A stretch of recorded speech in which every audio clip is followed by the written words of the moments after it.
ng bayan, maasahan anumang panahon. Magandang araw po sa ating lahat.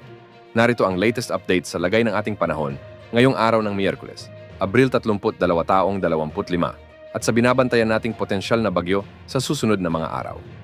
Patuloy pa rin nating binabantayan ang low pressure area na huling namataan ng Pag-asa sa layong 805 kilometro sa katimugang bahagi ng Mindanao.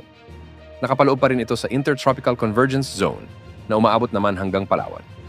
Dahil nga sa trough or extension ng LPA na ito, asahan ang maulap na kalangitan na may kalat-kalat na pag-ulan at thunderstorms sa Davao Region. Pinag-iingat natin ang ating mga kababayan sa nasabing lugar na mag-ingat sa banta ng mga pagbaha at pagguho ng lupa. Makararanas naman ng maulap at may kalat-kalat na pag-ulan ang nalalabing bahagi ng Mindanao at Palawan dahil sa umiiral na Intertropical Convergence Zone. At dahil dito, pinag-iingat natin ang lahat sa banta ng mga flash floods at landslides, lalo na kung may mga katamtaman hanggang sa malalakas na pagbuhos ng ulan.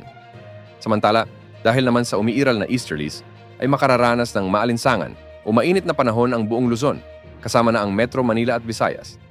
Hindi rin naman inaalis ang banta ng mga biglaang pagbaha o pagguho ng lupa, lalo na pagsapit ng hapon at gabi dahil sa pag-iral ng mga severe thunderstorms.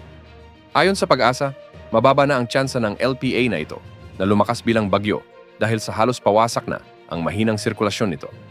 Narito ang outlook natin sa nasabing weather system na ito. Bagamat matagal pa o malayo pa, marami pang posibleng magbago sa kilos at lakas nito. Gayunpaman, dapat tayong maghanda at manatiling nakaantabay sa mga inilalabas nating update ukol sa lagay ng panahon at potensyal na bagyong ito. Tayan muna ang latest sa lagay ng ating panahon. Maghanda po tayong lahat.